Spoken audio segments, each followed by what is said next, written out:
1월 달 우리 오후 예배는 특강 형식으로 우리 필요한 이야기를 좀 하는 시간을 가지겠습니다. 그 첫 시간으로 오늘은 교회가 무엇인지에 대한 이야기를 함께 나누기를 원합니다. 교회라고 하는 정의가 뭐냐면 하나님의 백성들이 모인 모임입니다. 하나님의 백성들의 공동체, 하나님의 백성들의 모임, 이걸 교회라고 합니다. 구약에서 가장 많이 쓰인 교회의 단어는 카할이라는 단어인데요, 또는 에다라는 단어를 쓰기도 하는데 카할이 제일 많이 쓰였습니다. 이 카할이 무슨 뜻이냐면 총회 또는 모임, 회중, 뭐 이런 표현들이고요. 이 카할과 똑같은 헬라어 신약에서의 단어는 우리 여러분 잘 아시는 에클레시아입니다. 에클레시아란 말은 앞에 에크란 말은 뭐뭐로부터 불러내다라는 것이고, 뒤에 갈레오레스 나온 건데 갈레오는 불러내다는 거예요. 뭐뭐로부터 불러내다 이런 뜻이에요. 어디에서 불러냈냐면 죄로부터 또는 이 세상으로부터, 이 땅으로부터 불러낸 자, 어둠으로부터 불러낸 자라는 것이죠. 그래서 교회를 다시 정의를 하자면 하나님이 구원 주셔서 불러낸 공동체, 하나님이 호출해낸 자들의 모임, 이거의 교회인 것이죠.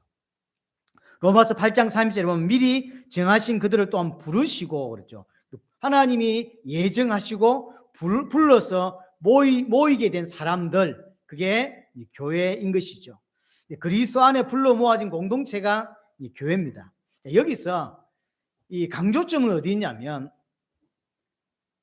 구원받은 개인이 분명히 교회잖아요. 근데 여기서 교회의 강조점은 구원받은 개개인이 아니라 공동체를 강조하는 거예요. 그래서 교회라고 할 때는 분명히 저와 여러분들이 하나님이 거하시는 성전이고, 그래서 하나님이 거하시는 몸이라고 해요.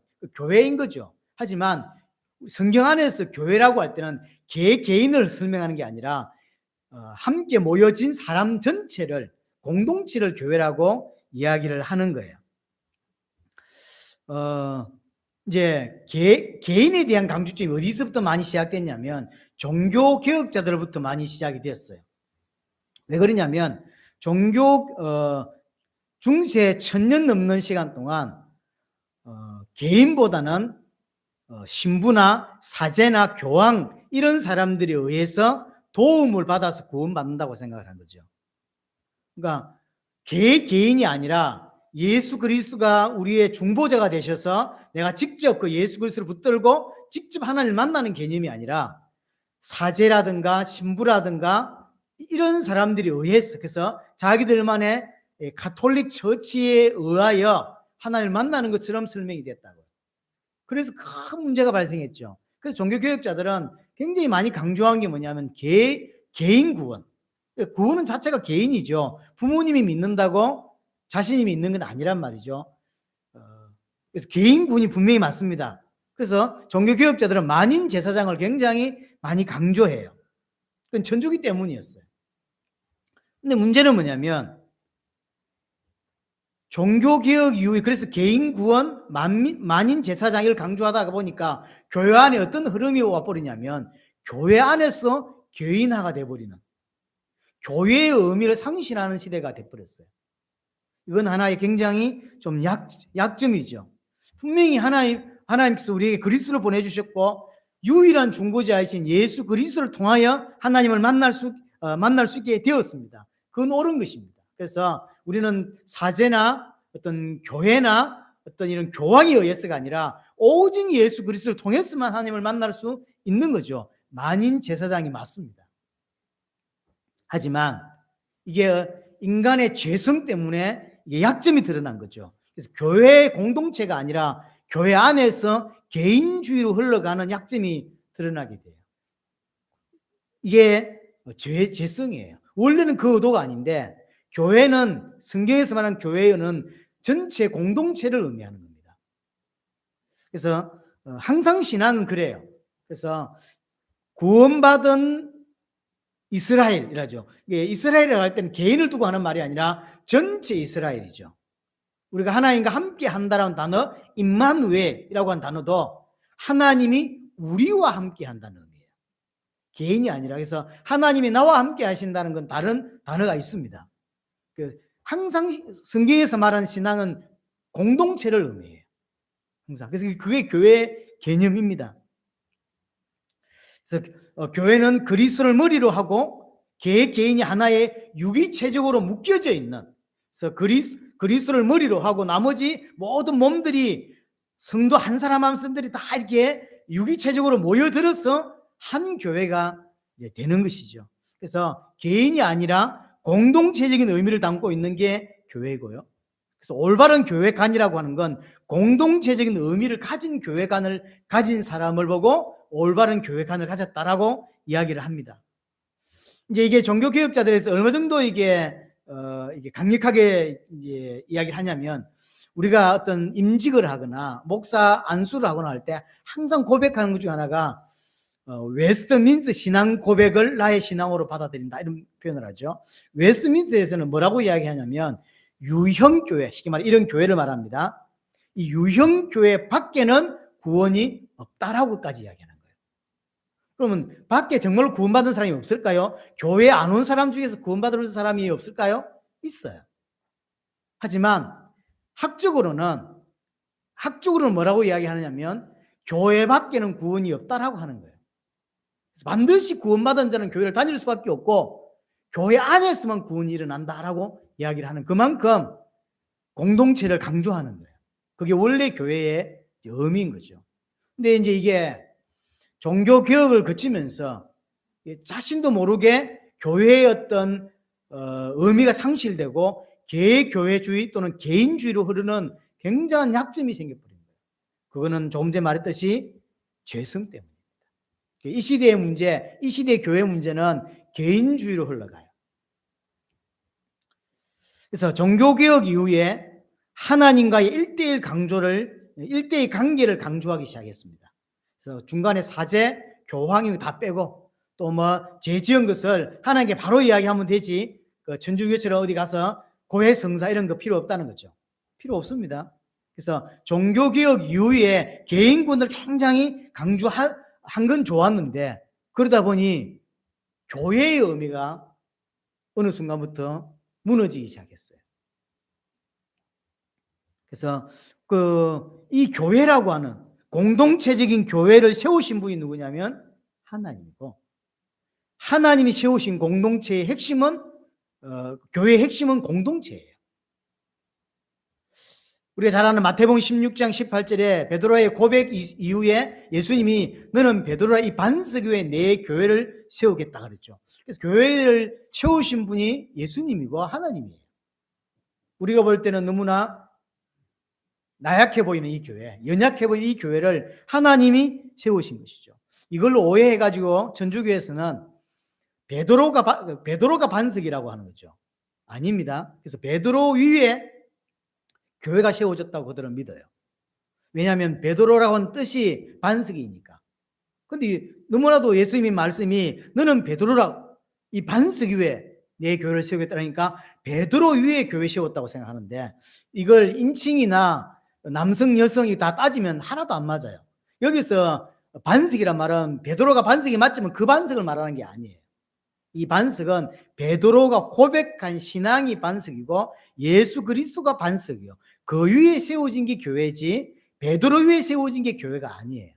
천주교는 너무나 어처구니 없는 이렇게 해석을 했습니다. 그는 조금만 헬라어를 조금만 공부한 사람들은 그냥 다 아는 거예요. 다 아는 건데 너무 다르게 해석을 했습니다. 하여튼 여기서 말하는 반석은 예수 그리스도고 베드로가 고백한 신앙이 반석이에요. 그 반석 위에 교회가 세워져 있는 것이죠. 그래서 교회의 머리는 예수님이라고 했습니다. 그러니까 교회의 주인은 예수님인 거예요. 그런데 이 시대에 교회의 의미가 상실되어지고 개인주의로 빠졌다고 하는 건 이는 굉장한 강력한 사단의 역사가 교회 안에 있다고 하는 거예요. 그래서 교회라고는 의미가 무너지게 계속 사단은 일하고 있는 것이죠. 이제 분류를 좀 나눠보면 교회를 출석하고 예배를 하지만 공동체 안으로 들어오지 않는 성도가 있어요. 그러니까 교회를 안 다니는 건 아니죠. 교회를 다니지만 교회 왔다가 설교만 듣고 축도와 함께 쫙 빠져나가는, 보통 좀 큰 교회들은 축도 마치고 10분 내에 거의 90%가 빠져나가거든요. 그렇죠. 싹 빠져나오고 남은 10%, 남은 20%만이 이제 식사도 하고 교제도 하고 2부 모임도 하고 이렇게 뭘 하는 거예요. 그러니까 대한민국과 전 세계 수많은 어떤 면에 대부분이라고 할 수 있는 사람들은 예배만 딱 하고 집에 가는 이런 상황이 벌어졌죠. 그거 하려고 한 건 아닌데 그렇게 돼버렸어요. 교회라고 하는 개념 자체가.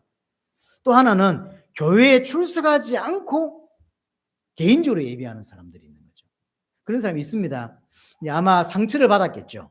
목사에게 받았던 성도에게 받았던 교회는 안 가. 가보니까 너무 불편해.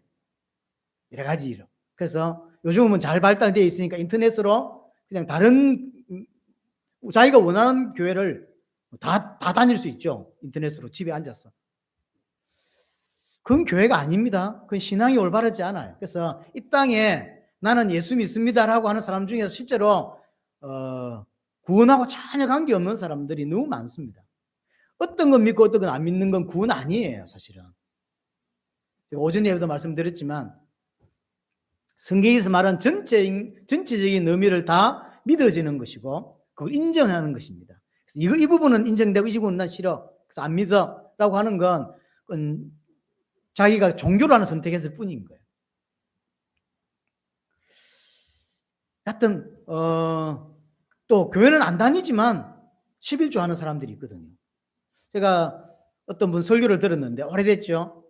독일에서 목회를 오래 하시다가 이제 한국에 들어와서 부산에서 꽤 크게 목회를 하신 분이 있습니다. 돌아가셨는데요. 이분이 독일에 있는 동안에 11조를 꼬박꼬박 그것도 작게 하지 않아요. 굉장히 11조를 많이 하는데 교회를 한 번도 안 오는 거 누군지 몰라. 나중에 꽤 시간이 흘러서 알게 되었대요. 알고 보니까 할아버지 때는 교회를 오래 다녔던, 자기도 어릴 때 교회를 다녔던 경험이 꽤 있는 거죠. 근데 이제 교회를 가기 싫은 거예요. 종교성이 남아있잖아요. 부모님들이 아버지가 11조를 어떻게 했다고 그 다음에 절기 헌금을 어떻게 했는지를 어릴 때부터 잘 봐왔어요. 그러니까 그대로 하는 거죠. 그래서 절기 헌금 성탄 되면 항상 교회에 성탄 헌금을 보내고 추수감사되면 뭐도 보내고 닭도 보내고 한대요. 그래서 꼬박꼬박 와요. 11조도 당연히 하고. 근데 교회는 안 오는 거예요. 이런 사람들이 있습니다. 또 하나가 뭐냐면 아예 이런 상처나 종교성을 넘어서서 무교회주의자들이 있죠. 우리 한국에도 좀 열심히 있는 사람들은 이런 영향을 받은 사람들이 꽤 있습니다. 뭐 책 혹시 읽어보셨는지 모르겠는데 워치만이라고 하는 사람이 있죠. 워치만이가 쓴 게 영향을 한국 성도도 꽤 많이 받았고요. 일본에도 우찌무라 간조 같은 사람, 아주 유명한 사람이죠. 이런 사람들이 다 무교주의자예요. 그래서 한국도 꽤나 무교주의 영향을 받고 교회를 오지 않는 이런 사람들이 있습니다. 그런 사람들이 대부분 이제 우찌무라 간조도 그렇고 이 오치마니 같은 사람도 그렇고요.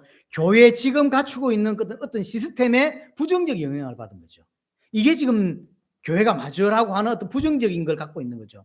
그래서 기존 교회에서 떠나서 이제 개인적으로 예배를 하고 하다가 그 우쭈모르 간조나 이런 오치마니 같은 사람의 영향을 받아서 자기들끼리 모이는 단체가 생겼죠.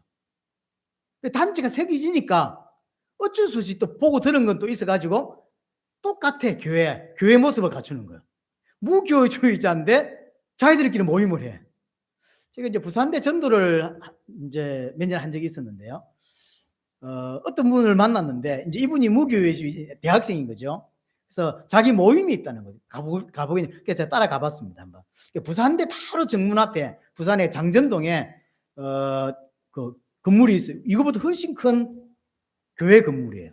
그걸 벌써 자기들끼리 이게 역사가 있죠. 제가 단체 이름 말을 안 하겠습니다. 단체 하도 유명하니까. 자기들이 헌금해가지고 이 교회를 그 대학 앞에다 세웠다니까요. 그래가지고 자기들끼리 주중에 3번씩 성경 공부하고요. 그중 열심히 없으면 저런 거 못해요. 그 이들이 전부 다 대부분은 교회를 다닌 사람들이 한 80%예요. 고등학교 때까지. 그러다가 대학 와서 교회를 가기 싫은데 이런 사람들이 영향을 받아서 이제 교회에 대한 비판력이 생기고 목사들에 대한 설교에 대한 비판력이 생기면서 자기들끼리 모임을 하는 거죠. 들어가서 이제 이야기를 들어보니까요. 얘들이 옛날에는 일주일에 개호 한 번 교회 오더니 무교회 주제가 되고는 일주일에 3번씩 교회를 가는 거예요. 결국 사람이 많아지잖아요. 두세 명일 때는 몰랐는데 사람이 60명씩 제가 그랬던 그 무교회주의인데 그게 교회라고 뭐라고 해야 되죠? 그래서 교회라고 쓰지 않고 어떤 단체 이름을 쓰는 거예요. 갔더니 100여 명 돼요. 일주일에 3번씩 성경 공부를 하고 이제 그렇게 모임이 커지다 보니까 뭐가 생길 수밖에 없죠? 리더가 생길 수밖에 없고 중간 리더가 나올 수밖에 없고 그런 거 아니에요. 그러니까 중간 리더 이름을 목사라고 하는 게 애매한 거에서 목사를 안 쓰고 뭐라고 써요? 중간 리더 전도사를 하기는 또 그렇죠. 그래서 딴 이름을 쓰는 거죠. 그러니까 단어만 바꿨지 똑같은 거 이게. 근데 무교회주의라.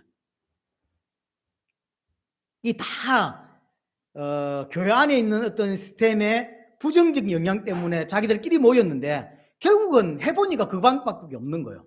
지도자가 있어야 되고 성경을 틀리지 않게 가르치는 리더가 있어야 되고 그 중간급 리더가 또 나와서 또 다른 사람 도울 수밖에 없는 이런 시스템일 수밖에 없는 거죠. 자기들이 해보니까. 처음 나올 때는 교회를 욕하고 그게 나왔는데 해보니까 이런 것밖에 없는 거죠. 그 이야기를 들으면서 많이 웃었습니다. 이거 교회 아닌가요? 물었더니 지금 현재 교회는 뭐 어쩌고저쩌고. 근데 그 욕하는 건데도 이해되는데 왜냐하면 교회가 그러니까. 근데 지금 이 모습이 그럼 뭐가 다르냐는 거예요. 그럼 당신들 후배들이 사람들이 객관적으로 당신들의 모습이 당신들이 가르치는 모든 것들이 모습이 시스템이 교회와 다르냔 말이에요. 단어만 달라졌고 이런 건 달라졌지. 어떤 단체는 더 심해요. 위에 리더가 결혼을 정해준다니까요. 만나보셨나요? 그런 거? 제가 성경공부 돕고 할 때 그런 무교회주의 지도자가 교회 100여 명 되고 어떤 데는 몇백 명 되잖아요. 그러니까 이 리더가 이 둘을 너 둘 결혼해. 둘 결혼시키고 너 둘이 결혼해. 이렇게 결혼한다니까요. 그 교회에서 가능한가요? 제가 볼 땐 더 타락해 버려요. 제가 예를 들어서 우리 지금 청년도 없지만 청년들 보고 너도 둘이 삼행자네? 둘이 결혼해. 이러면 결혼하겠습니까? 기본적인 사랑의 바탕이 안 돼 있는데. 만약에 진짜 싫어하는 스타일의 여자라면 얼마나 남은 인생이 지옥 같을까요? 교회가 싫어서 자기들끼리 모여놓고는 교회보다 훨씬 더 타락적으로 훨씬 더 이상한 시스템으로 간다니까요. 난 그것 때문에 결혼해서 너무나 힘들어하는 여자를 내가 만난 적이 있거든요.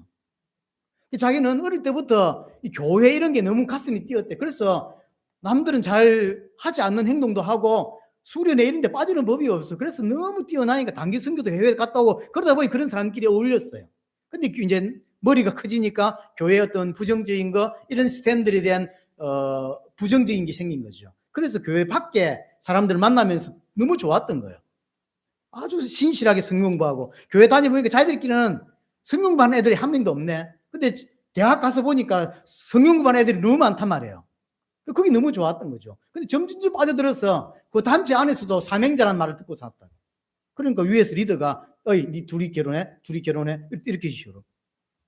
그렇게 다행히 잘 맞는 사람도 있고 그래서 둘이 손잡고 해외를 선교소를 가기도 하더라고요. 제가 그런 거 봤거든요. 결과적으로는 인간들이 하는 모든 때 다 비슷해요. 하나님이 주신 이 교회를 더 하나님 인도를 받아서 더 올바르게 나아가게 하고 익게 하는 것이 맞는 것이지 부정하고 놓으더니 그럼 더 잘 만들어야 될 거 아니에요. 더 틀린 쪽으로 간다니까. 여하튼 분명히 이 땅에 예수님을 주인으로 모신다고 말하고 예수님을 믿는다고 하는 사람들 중에서 틀린 신앙을 가진 사람, 틀린 교회가 분명히 존재한다고 하는 건 일단 여러분들이 마음에 인식을 해야 합니다. 교회라고 해서 십자가를 갖다 붙였다고 해서 무조건 교회는 아닙니다. 자, 그러면 두 번째로 올바른 교회가 뭐냐라고 하는 부분을 수천 년 동안 고민이었습니다. 성경을 읽고 연구하면서 올바른 교회의 표시, 올바른 교회의 표징이 뭘까? 이런 이제 2개 내지는 3개를 이야기합니다. 그 첫 번째, 이 첫 번째가 사실 제가 오늘 이야기하고 싶은 가장 중요한 부분 중에 하나입니다.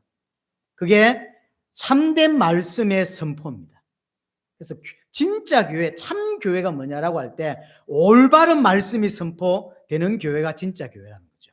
십자가가 붙였다고 목사가 있다고 성도가 많다고 교회가 아니라는 거죠. 올바른 말씀이 선포되는 거예요. 이게 가장 기본 베이스입니다. 가장 중요한 거예요. 그래서 성경 66권을 기반으로 해서 올바른 메시지가 전달돼야 돼요. 그게 올바른 교회입니다. 분명히 하나님 우리에게 성경 66권을 주셨어요. 이 성경 66권 외에 다른 새로운 계시는 분명히 없습니다. 이게 명심하셔야 돼요.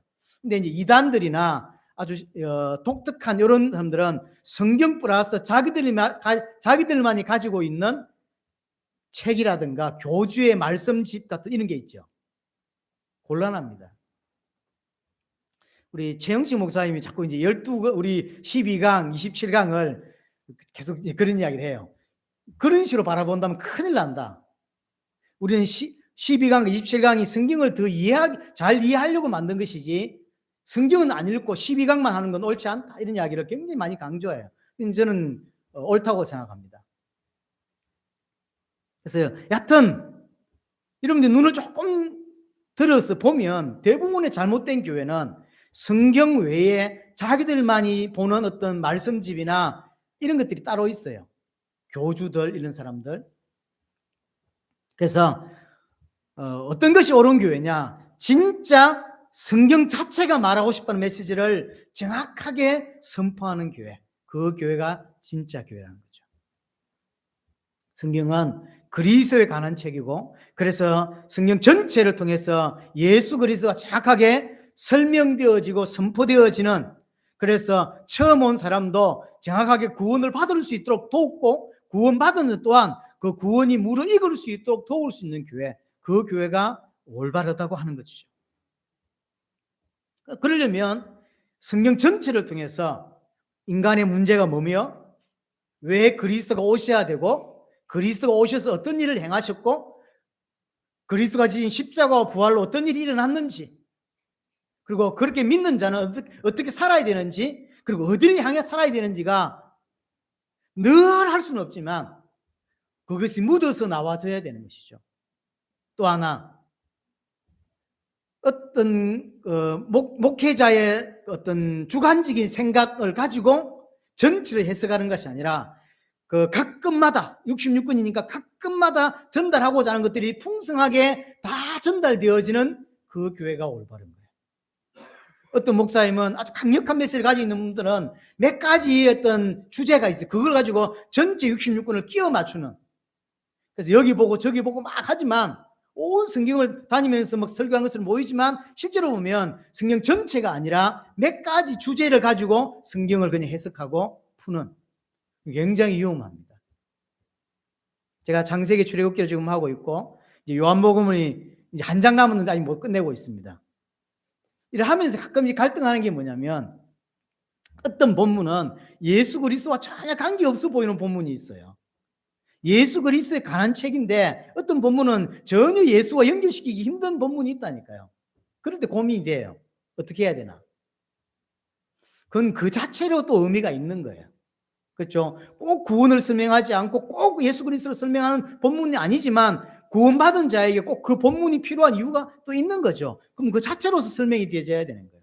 그걸 굳이 그걸 땡겨가지고 너무 영해해서 영적인 너무 해석을 한다고 하면서 예수 그리스도를 끼워 맞추는 게 더 위험한 것이죠. 여하튼 우리는 오전에도 그 이야기 들었습니다. 디모데후서 3장에서 성경은 두 가지를 정확하게 우리에게 해줍니다. 하나는 구원에 이르게 하고 하나는 하나님의 백성으로 온전하게 만든다 그랬어요. 그래서 66권 성경이 충분히 교회 안에서 전달되고 설명되어지는 그 부분이 참 중요합니다. 제가 아는 목사님 한 분은 강연식으로 설교를 하는데 그 장에 중요한 핵심 구절 같은 게 있잖아요. 그것만 가지고 전체를 해석하는 분이 있어요. 그것도 잘못된 거예요. 그 구절로 가지고 전체를 설명을 해요. 그건 앞뒤를 설명하는 중에 나온 구절인데 그렇게 설명하지 않고 이 구절로 앞뒤를 다 설명하는 거죠. 위험하다 싶더라고요. 우리가 잘 아는 갈라디아서 1장 6절에서 9절을 보면 혹 하늘에서 온 천사를 할지라도 다른 복음을 전하면 저주를 받을지어다라고 했죠, 바울이. 교회 안에, 이 갈라디아 교회 안에 다른 복음을 전하는 사람들이 일어난 거죠. 그러면 그로부터 2000년이 지난 지금 왜 교회 안에서 다른 복음이 전하는 사람이 안 생기겠냐고요. 생기는 게 당연하다는 이야기를 하고 싶은 게 아니에요. 안 생기는 게 좋은 거죠. 하지만 분명히 인간의 죄성이 있고 하나님하고 안 맞는 사람들이 등장하고 그런 경우가 분명히 있습니다. 그래서 분명히 교회 안에서 다른 복음을 전하는 사람들이 있어요. 이 다른 복음이란 딴 게 아니라 하나님의 말씀에 근거하지 않은 메시지를 전달하는 거죠. 갈라디아 교회는 율법을 너무 강조했고, 그래서 율법을 지키는 것이 구원인 것처럼, 아니죠. 율법은 좋은 거라고 했습니다. 하지만 율법에 한계가 있습니다. 율법은 복음이 아닙니다. 율법은 죄가 뭔지, 내가 왜 죄의 영향을 받았는지, 그래서 나는 어떤 존재인지를 확인시켜주고, 그래서 우리를 그리스도로 인도하는 가이드이지 복음 자체는 아니라고요. 근데 갈라디아 교회에 복음을 이야기하는 척 하면서 할례받지 않으면 구원받지 않는 것처럼 설명하는 사람이 등장을 한 거죠. 그래서 성경을 이야기하면서 결국은 다른 쪽으로 끌고 가는 건 잘못된 거예요. 또 말씀에 근거하는 것처럼 보이지만 목회자의 주관적인 메시지, 예를 들어서 체험 위주. 이번 주에 깊이 기도하는 중에 하나님을 봤다. 그래서 하나님의 음성을 들으라 이러면서 말해준다거나, 또 어떤 이번 주에 어떤 목사님 한 분 돌아가셨죠. 신비주의로 알려져 있는 그분이 이제 하나님께서 지금 이렇게 행강등 안에 계신다 이러면서, 뭐 안 계실 이유도 없는데 굳이 거기에 계실 이유도 없죠. 근데 그런 희한한 식으로 성경을 풀어가는 거죠. 뭘 강조하고 싶은지 알겠어요. 어디 계신다 이 말 하고 싶었겠지. 근데 그런 사람들이 그렇게 이야기를 하니까 사람들이 이제 이렇게 영적으로 어려워하는 사람들이 그게 훅 하는 거죠. 자꾸 이게 끌려간다고. 그래서 체험 위주의 메시지, 간정 위주의 메시지. 조심해야 돼요. 간정이 중요한가요? 간정이? 그 다음에 종교적인 기복적인 메시지. 결국 사람들이 마음을 움직이게 하는 건 뭐냐면 인생이 어렵단 말이에요. 그러니까 복을 받을 수 있는 어떤 부분들이 누구든 마음에 당기는 부분이에요. 그래서 그쪽으로 흘러가게 만드는, 제가 오전에 말씀드렸잖아요. 요나 입장에서 볼 때 척척척척 풀리는 게 형통이 아닌데 자기 볼 땐 그게 형통이라고. 진짜 형통은 계속 문제가 생기는 거죠. 풍랑이 덮치고 큰 물고기에 잡혀먹고, 이게 하나님 보실 때는 형통인데 우리는 그걸 잘 모르잖아요. 그러다 보니까 잘 되는 게 형통이라고 착각할 수밖에 없다고요. 그러니 사람은 누구든지 이게 형통하고 복받고 응답받고 이게 좋게 느껴진단 말이에요. 그걸 잘 이용하는 거죠. 교회가. 생각보다 전 세계 교회를 따지면 사실 이 부분이 제일 제가 볼 때 많은 것 같아요. 기복적인 신앙. 또 하나가 뭐랄까요? 치유, 상담. 예수님을 뭐랄까 상담자 쪽으로 많이 우리에게 위로해 주시고 우리를 좀 이렇게 뭐랄까 어루만져 주시는 쪽에 포커스가 많이 맞춰져 있고, 또 한쪽은 신비 쪽인 것 같아요. 이 세 개가 전 세계 기독교를 뭐랄까 기둥처럼 돼 있어요. 참 그래서 위험하다는 거예요. 다 아닙니다, 세 개 다. 분명히 성경과 다른 메시지들을 합니다. 그래서 말씀이 중요해요. 로마서 10장 17절에 믿음은 들음에서 난다 그랬는데 무엇을 듣고 무엇을 배우고, 그게 중요한 거예요. 그런 의미에서 교회 선택이 굉장히 사실 중요해요. 결국 교회 선택 하나가 내 인생을 좌우하고 내 미래를 좌우할 수 있단 말이에요. 내가 뭘 듣고 뭘 배웠고 그걸 진짜 내 것으로 만든다고 할 때 올바른 교회라면 그렇게 갈 것이고, 잘못된 교회라면요, 자기 인생이 결국은 다른 데로 간단 말이에요. 올바른 교회 표징 두 번째가 뭐냐면 학자들은 이제 올바른 성례의 집행이라고 이야기하거든요. 성찬과 세례를 의미하는 것이고, 이제 이 두 가지만 이야기하는 사람이 많고요. 세 가지까지, 예를 들어 근징, 잘못됐을 때 치리하는 근징까지를 말하는 사람. 그래서 이제 신학자들 간에도 종교교육부 지금까지 이 두 가지, 세 가지를 다 이렇게 다르게 이야기를 하는 분들이 많습니다. 그래서 어떤 분은 두 가지만, 성찬과 세례까지만, 어떤 분류는 치리까지. 칼빈 같은 케이스는 7위까지 이 세 가지가 되어야 올바른 교회다 이렇게 주장하고, 어떤 목사님들은, 어떤 신학자들은 그거는 부차적인 거다. 해야 되지만 그거 한다고 올바른 교회는 아니다. 그래서 두 가지. 그래서 뭐 여러분들 뭐 상관이 없는데요. 이 중에 가장 중요한 게 결국 메시지입니다. 자, 마지막 세 번째, 교회의 목적입니다. 제가 자세히 설명을 못 합니다. 오늘은 교회에 대한 정의를 제가 설명을 드렸고, 두 번째, 이 교회가 뭐가 올바른 교회냐라고는 교회 표징에 설명을 드렸고, 세 번째, 하나님이 이렇게 교회를 만드셨는데 그 교회의 목적이 뭐냐는 것이죠. 한마디로 말하면 하나님 백성을 하나님 백성답게 만들기 위해서입니다. 그게 교회의 목적이에요. 교회 안에 여러 종류의 사람들이 있습니다. 구원받지 않은 사람도 있고 구원받은 사람도 있고, 구원받았지만 아직까지 연약한 어린아이 신앙을 가진 사람도 있고 장성한 자도 있습니다. 구원받았지만 옛사람의 모습으로 살아가는 자도 있고, 새 사람은 완전히 거듭나서 성장한 자로 살아가는 사람도 있습니다. 교회는 너무나 다양한 사람들이 모이고 섞여 있다는 사실을 기억해야 돼요. 그래서 이 땅의 유형 교회는 불완전합니다. 분명히 하나님이 만드셨고 하나님이 주인이에요. 하지만 그럼에도 불구하고 불완전하다고. 어떻게 하나님이 만들었는데 불완전하냐? 하나님이 만드셨어요. 하지만 그래도 불완전해요. 그러면 이유가 있겠죠. 불완전하지만 왜 그럼 만드셨냐고 하는 거, 이게 중요한 거예요. 분명히 교회는 하나님이 세우셨고, 세우신 목적은 하나님 백성을 하나님 백성답게 만들려고 하시는 것입니다. 성도의 삶은 한마디로 구원을 이루어가는 삶이고요. 그래서 반드시 이게 과정이 필요합니다. 그래서 이스라엘 백성에게는 광야라고 하는 교회를 주셨고, 우리에게는 이 유형교회를 주신 거예요. 그래서 하나님 백성대로 만들려고 하는 것이죠. 그 만듦이 불편하단 말이에요. 그렇죠. 사실은 불편한 게 훨씬 많습니다. 근데 하나님의 사랑이 크기 때문에 여러분들이 그 사랑을 많이 받을수록 불편하지만 그래 감수한다고. 그렇죠. 자, 여러분들 아기를 낳아 보셨잖아요. 아기를 안 놓고 혼자 사는 게 편합니까? 아기를 낳아서 뒤쳐다릴까 하는 게 편합니까? 혼자 사는 게 편해요. 혼자 사는 게 편해요. 그런데 왜 애를 자꾸 놓고 걔가 인간 될 때까지 얼마나 도왔는데 다 그거 좀 컸다고 그런 거 보세요. 눈깔 실어버서 참말로 그런 소리 든단 말이에요. 근데 애 키우는 게 힘들다고, 불편해요. 하지만 그게 가치가 있다고.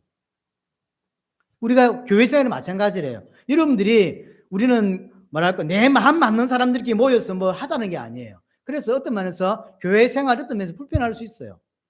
이스라엘 백성들이 광야 생활이 불편하듯이 우리의 광야 생활이, 이 교회 생활이 불편할 수 있다니까. 하지만 그걸 하나님이 그렇게 허락하셨다는 걸 아셔야 돼요. 그래야만 되는 이유가 있는 거예요. 어떤 동호회 모임이라고 하는 건 맞는 사람들끼리 하는 거거든요. 산을 간다, 자전거를 탄다, 뭘 한다고 할 때 자기들끼리 맞기 때문에 다른 분야는 안 불편해요. 그것만 하면 되니까. 하지만 교회 생활은 그렇지 않습니다. 성향 다르고 성격 다르고 배움이 다르고 가치관이 많이 다르고 많은 부분이 다르다. 그런 사람들이 교회 안에서 하나 되려고 하니까 이게 굉장히 불편하고 어렵습니다. 그걸 하나님이 모르셨냔 말이에요. 그것 때문에 사실은 하나로 모이게 하신 거거든요. 아브라함이 구원받고 55년 걸렸어요. 하나님께 합격하는 데까지. 야곱은 50년 걸렸습니다. 이스라엘은 40년 광야를 돌았죠. 그 중에 많은 사람들이 중간에 죽어나갔습니다. 우리에게 주는 메시지가 커요. 그래서 그럼 그 하나님 백성다운 모습이 뭐냐? 구약대로 이야기를 하자면 그게 거룩이에요. 신약대로 이야기하자면 그걸 성장이라 그러고 성숙이라 그러고 장성한 자라고 이야기를 한다. 레위기 19장 2절에 보면 너희는 거룩하라. 나 여호와가 거룩하기 때문이다. 그래서 구원받은 이스라엘 백성들에게 거룩을 계속 강조하세요. 데살로니가전서 4장 3절에도 하나님의 뜻은 이것이니 너희의 거룩함이라. 우리를 하나님이 보실 때 맞는 거룩함으로 만들어가기 위해서 교회를 주시고, 그 교회 생활에 불편함에도 함에도 불구하고 교회를 이루게 하시는 거예요. 요한복음 17장 17절에 예수님이 이제 돌아가시기 직전에 기도 세 가지를 했다고 이야기 드렸죠. 두 번째 기도, 제자들을 향한 당신의 제자들을 향한 하나님께 기도가 뭐였냐면 진리로 거룩하게 하옵소서. 이 남겨두고 이제 다시 못 봅니다. 성령으로 함께 하실 거지만 이제는 육신적으로 못 보죠. 이 사람들에게 마지막 하나님께 기도하는 게 뭐냐면 거룩하게 해주십시오. 거룩하게 해달라는 게 뭘까요? 하나님 백성답게 이끌어 주십시오. 하나님 백성답게 만들어 주십시오 라고 하는 거거든요. 그게 거룩이에요. 이 말은 여러분들이 조금 더 도덕적으로 조금 더 나아진다는 개념 정도가 이야기하는 게 아니에요. 건널목 옛날에는 10번 어겼는데 이제 3번만 어긴다, 이런 개념의 거룩이 아닙니다. 자꾸 이 거룩을 도덕적으로 해석하시면 안 돼요. 마태복음 5장 48절에도 하늘에 계신 너희 아버지의 온전함과 같이 너희도 온전해라. 이런 게 이제 육신적으로 받아들이면 이게 이해가 되냐고요. 어떻게 우리가 온전할 수 있고 어떻게 거룩해질 수 있겠습니까? 디모데후서 3장 17절에도 성경을 통해서 우리에게 뭘 이야기하냐면 하나님의 사람으로 온전하게 만든다고 이야기하잖아요. 우리가 과연 온전해질 수 있을까? 이게 다 육신적인 생각이에요. 오늘 에베소 4장 12절에도 성도를 온전하게 하기 위해서 교회를 세우셨다. 그리고 우리 직분을 주셨다라고 이야기를 하는 거죠. 그래서 오늘 4장 13절에 보면 어디까지 가냐면 그리스도의 장성한 분량이 충만한 데까지 계속 성장해 가야 된다. 그렇게 이야기하죠. 그러면 기준을 굳이 따지자면 예수님께서 본을 보여주셨죠. 오전 예배도 이야기를 했지만 어느 정도가 맞는 거냐라고 할 때 예수님이 우리가 가야 될 그 선까지 가신 거예요. 그게 모델입니다. 그래서 예수님을 참고하시면 돼요.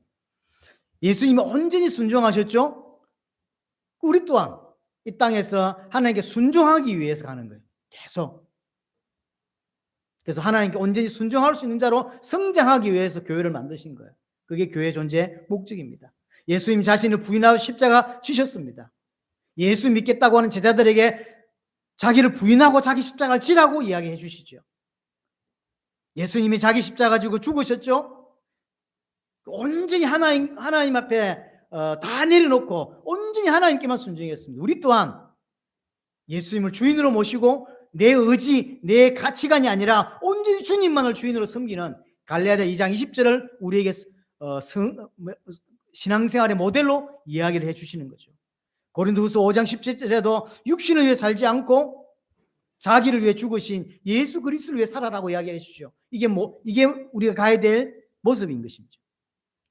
우리 안에 옛사람, 우리 안에 애국, 우리 안에 옛날의 가치관들을 다 뽑아내고 새 사람으로 변화시키기 위해서 하나님 교회를 주셨다고 하는 사실이죠. 히브리서 5장에 보면 시간이 없어서 자세히 읽지는 못하겠는데요. 히브리서 5장 12절 14절 참고하시고요. 뭐라고 이야기했냐면 교회에 성장하지 못한 사람이 있다는 이야기를 하고 있어요. 듣기에 둔하고 오랜 시간이 지났지만 여전히 말씀에 초보인 자가 있다. 그래서 연단하라고 이야기를 하죠. 초보를 버리고 죽은 행실을 회개하고 완전한 대로 나아가라 하고 히브리서 6장에서 이야기를 하는 거예요. 모든 교회 안에 이런 부분이 있는 것이죠. 우리는 그래서 교회는 하나님 부름받은 사람들의 모임이 교회고 왜 그 교회를 세우셨냐라고 하는 것은 하나님 백성들답게 만들어가기 위해서 그 하나님 백성다운 모습이 거룩이고 성장이고 장성한 자인 거죠. 그러니까 그리스도를 닮아가는 것, 그것입니다. 또 하나, 교회는 그렇게 해서 결국은 하나님이 소원하시는 영혼구원, 세계 복음화에 할 수 있게 하려고, 가나안을 정복하려고 하는 것입니다. 우리의 인생의 방향이고 교회의 방향이고 모든 은사의 목적입니다. 여러분들 성장해야 될 이유이고 우리 교회가 영적으로 육신적으로 부흥해야 될 이유가 결국은 전 세계 하나님의 택한 백성들을 건져내기 위함인 것입니다. 분명히 하나님은 하실 것이고 누구를 통해서 하실 것인데 할 수만 있다면 우리를 통해서 했으면 좋겠다는 것이고, 그리고 이 말 알아듣는 사람들을 보고 너희는 가서 모든 족속으로 제자를 삼으라고 이야기하신 것이죠. 알아듣는 자를 두고. 근데 마태복음 28장에서 예수님이 그렇게 너희는 가라고 이야기하셨는데 가라고 하는 그 대상이 실제로 갈 수 있는 사람은 아무도 없었어요. 생각해 보세요. 갈릴리 어부 출신이 대부분이고 이 사람들이 너희는 가서 모든 족속으로 제자를 삼아라 이 말이 다가오겠습니까? 2000년이 지난 지금도 여러분들이 세계로 나가는 게 쉽지 않아요. 2000년 전에 세계로 가는 게 쉬웠을까요? 어려워요. 그런데도 가라고 이야기하는 거예요. 가는 게 맞는 겁니다. 이 두 가지가 같이 가는 겁니다. 세계복음화 하는데 실제로 하나님의 백성다운 내용을 갖추지 못하고 성장해가지 못해 하나님의 마음을 하나님의 마음을 잘 몰라. 이는 구호에 끝이 납니다. 지금까지 수많은 단체, 수많은 좋은 교회가 결국은 세계복음화를 감당하지 못한 이유가 뭐냐? 하다가 다 중단되는 이유가 뭐냐면 결국은 내용을 갖추지 못하기 때문에. 사람 살릴 내용을 가지고 있지 못하고 그 내용이 나를 건져내지 못해요. 또 하나, 한쪽은 방향을 놓친 채 어디로 가야 될지 놓친 채 자꾸 성장하자고 하면 방향이 없는데 어떻게 성장을 해요? 그러니까 맨날 자기들끼리 뭐 복잡복잡 하다가 끝나는 거예요. 이 두 가지를 항상 명심해야 돼요. 잘못하면 우리도 우리끼리 복잡복잡 하다가 밥 해먹고 살다가 끝나는 거예요. 그거 하나님 원하시는 게 아니에요. 방향이 정확해야 되고 내용이 있어야 돼요. 이 내용이 나를 살리고 결국 이 내용이 저 사람을 살릴 거거든요. 이 두 가지가 항상 같이 간다고 하는 사실입니다. 그래서 이 두 가지를 놓고 교회는 두 가지를 잘해야 돼요. 첫 번째, 교회는 이 두 가지를 놓고 하나 되라고 이야기한 거죠. 오늘 4절 6절이 뭐라 하냐면 교회가 하나 되라고 이야기하는 거죠. 성령이 하나 되게 하셨다. 왜 하나 못 되냐면 죄성 때문에. 여전히 우리에게 죄성이 남아있고 그 때문에 다른 사람과 자꾸 부딪혀요. 하나 되지 못하는 이유. 예수님의 기도 하나 되게 해달라고 했죠. 마지막 돌아가시기 전에 하신 기도. 아버지와 내가 하나인 것처럼 저들도 하나 되게 해 주시옵소서라고 하죠. 그래서 교회가 모여서 이제 두 가지를 잘해요. 하나는 하나 되는 것. 그래서 교회는 공동체가 중요한 거예요. 내 개인이 교회가 맞지만 성경에서는 그걸 교회라고 이야기하지 않고 공동체적인 교회를 교회라고 하는 거예요. 그래서 하나가 필요한 거예요. 그래서 교회는 한 몸이고 하나의 공동체입니다. 교회의 머리는 예수 그리스도고 성도는 그 교회를 이루고 하는 각각의 지체인 거예요. 그래서 건물로 표현한 이유가 그거죠. 건물은 벽돌 하나로 된 게 없습니다. 수많은 벽들이 연결되고 결합되어져서 그래서 해서 만들어지는 것이고 우리 몸도 마찬가지예요. 예수 그리스도를 머리로 해서 나머지 모든 팔, 다리, 내장 모든 부분들이 다 연결되어져서 온전한 하나의 인격체가 만들어지듯이 우리 교회가 그렇다는 거죠. 예수 그리스도를 필두로 예수 그리스도를 주인으로 해서 모든 성도들이 각각의 위치에서 각각의 부르심받은 목적들을 이루는 것이고 굳이 예를 들자면 한 사람은 손가락이고 한 사람은 발가락이고 한 사람은 무릎이고 한 사람은 내장이고 그렇다는 이야기예요. 그것이 온전히 이루어져야 맞다는 거죠. 그래서 성경에서 바울이 이야기하잖아요. 니는 진짜 좋겠다. 맨날 맛있는 것만 먹고 발이 난 맨날 무좀 걸려가지고 그러면 교회가 안 되는 거예요. 그런 게 없다는 거죠. 이게 무즙이 걸리니까 너무 힘들다는 거죠. 밥맛도 떨어지고. 그게 맞는 거거든. 그게 교회예요. 그래서 예수님이 모퉁이 돌이고 우리는 그 안에서 하나님 그초로 지어져 간다 이야기하고 하나님이 처음부터 다양한 그래서 그 하나님의 몸을 이룰 수 있는 다양한 재료를 똑같은 사람들 찍어서 만든 사람 모은 게 아니에요. 너무나도 생긴 것도 그렇고 다 다양한 사람들을 모아서 하나의 교회로 지어져 가는 거예요. 그래서 다양해야 돼요. 근데 우리는 다양함이 사실은 쉽지가 않습니다. 내만 같지가 않죠. 그래서 함께 지어져 가고 이게 함께 지어져 가면서 안 맞고 틀린 부분들이 생긴다고요. 그래서 교회로 모으는 거예요. 내 혼자 만약 신앙생활 한다면 내가 틀린 게 뭔지 내가 안 맞는 게 뭔지 모릅니다. 함께 해봐야 내가 못한 줄도 알고 함께 해봐야 내가 좀 배려도 해야 되고 내가 좀 참고 이런 게 필요하다고요. 너 혼자 신앙생활 하면 그런 게 필요 없어요. 그래서 내가 온전하게 하나님의 사람 만들어가는지 알 수가 없어요. 그러나 교회 안에 집어넣어 놓으니까 오만 때만 사람들이 섞여 살다 보니까 이게 하나도 안 맞네. 그래야 된다는 거예요. 그래서 하나님이 건물을 지어가는데 이놈은 툭 튀어나왔어. 잘라내야 돼요. 아니면 바르거나 그럼 벽돌이 하나 잘못 놓여있어요. 바르게 바꿔야 돼요. 버리는 게 아니라 바꾼단 말이에요. 제가 작년에도 이야기를 드렸는데요. 모난 놈이 정 맞는다고 하죠. 정을 맞아야 되는 게 맞는 거예요. 교회 와 보니까요, 내 성깔이 더럽네? 이게 확인되는 거예요. 자꾸 부딪히잖아요. 이게 싫어서 튕긴다고. 그게 틀린 거예요. 교회 안에 들어 정을 자꾸 맞아야 된다니까요. 정을 맞고 하나님 보실 때 바른 건물로 지어져 가야 돼요. 삐뚤빼뚤하면 안 되죠. 건물이 다 무너져 버려요. 그래서 내 모난 성격도 틀린 신앙도 다 정을 맞아서 탁탁탁탁탁 골라서 이렇게 맞춰가는 거, 그게 맞는 거예요. 그래서 어떤 면에서 교회 생활 안에서 설교 듣는 거나 이런 것들이 인간관계가 불편한 게 많고 그렇다고요. 그게 맞아요. 내 혼자 하면 뭐 그런 거 아무 상관이 없죠. 그래서 오늘 16절에 보시면 그 이야기를 하잖아요. 온몸과 각 마디가 연결되고 결합되어서 각 지체의 분량대로 역사하는 온전한 교회로 만들어져 가는 거예요. 각각이 다 쓰임새가 다른 거예요. 쓰임새가 작은 벽돌은 작은 벽돌대로 큰 건 큰 그대로 다 다른 거죠. 그렇게 우리가 하나로 탁 이게 묶어주는 것입니다. 자, 그럼 두 번째. 하나는 하나 되는 것이고 또 하나는 이런 일 모든 일의 대부분은, 다는 아닙니다. 대부분은 예배라고 하는 모습과 교회라고 하는 공동체 안에서 일이 벌어진다는 거예요. 그래서 예배가 일단 중요합니다. 일단 예배가 구원받은 자의 본질이기도 하고요. 그 예배라고 하는 것 중 하나님을 섬기는 이 행위를 통해서 이런 많은 부분들이 성장되어지고 거룩해지고 하나님의 모습으로 이렇게 만들어져 가는 거예요. 그래서 가장 많이 차지하는 게 결국 예배고 메시지입니다. 그런 의미에서 강단에서 올바른 메시지가 선포가 되어져야 되고, 그렇게 됐을 때 사실은 계속 다듬어져 가고 올바르게 맞춰갈 수 있는 것이죠. 자, 오늘 세 가지 이야기를 드렸습니다. 교회에 관한. 오늘 이번 1년 동안, 1년이 아니라 평생 동안 교회가 뭔지 알고 또 교회의 축복을 여러분들이 실제로 누리는, 내게 오는 여러 가지 불편함들이 불편이 아니라 하나님이 나를 만들어 가시기 위한 부분이라는 것을 깨달으시고 인도받기를 원합니다.